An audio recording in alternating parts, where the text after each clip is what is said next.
जब हम खुद को स्वीकार करते हैं, खुद से प्यार करते हैं, तो दूसरों से हमें कोई समस्या नहीं होगी। यह है श्री भगवान का आज का चिंतन और अब कोयम्बटूर के चंद्रशेखर का चमत्कार। अगस्त 2016 में मेरी बहन मल्लिका ने अचानक अपनी बोलने की क्षमता खो दी। वह ठीक से चल या बोल नहीं सकती थी।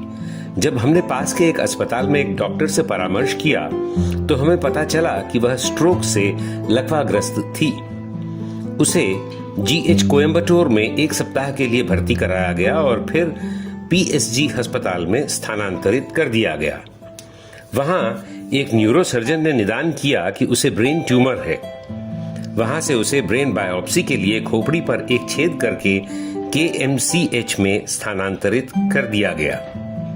डॉक्टरों ने बताया कि बिना तत्काल सर्जरी के वह नहीं बचेगी। इस समय तक उसका स्वास्थ्य तेजी से बिगड़ गया। उसे अक्सर दौरे पड़ते थे, होश खो बैठती थी, गतिहीन हो गई थी, बिस्तर पर पड़ी हुई थी, आंखों की रोशनी चली गई थी, श्रवण बाधित हो गया था, स्मृति हानि। हमें नहीं पता था कि वह कितने समय तक जीवित रहेगी। हम उसे बेहद चाहते थे। इस छोटी सी उम्र में हमारा परिवार उसके संघर्ष को सहन नहीं कर पा रहा था। मैंने सत्यलोक में कल की आज्ञा में भाग लिया, जहां श्री भगवान ने सेवक के माध्यम से बात की थी।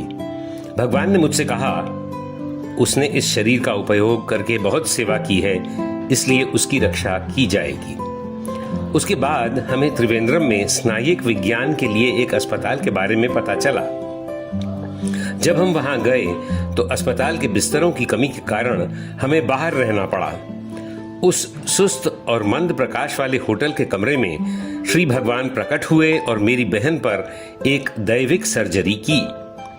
इस सर्जरी और अस्पताल में आगे की दवाओं के 1 हफ्ते बाद हम कोयम्बटूर लौट आए और कल्कि द्वारा दिए गए पुनर्जन्म के दिव्य आशीर्वाद से मेरी बहन ठीक हो गई। वह अब चलने, बोलने, देखने, सुनने में सक्षम है। वह बिना किसी सर्जिकल उपचार के दवाओं से बिल्कुल सामान्य हो गई।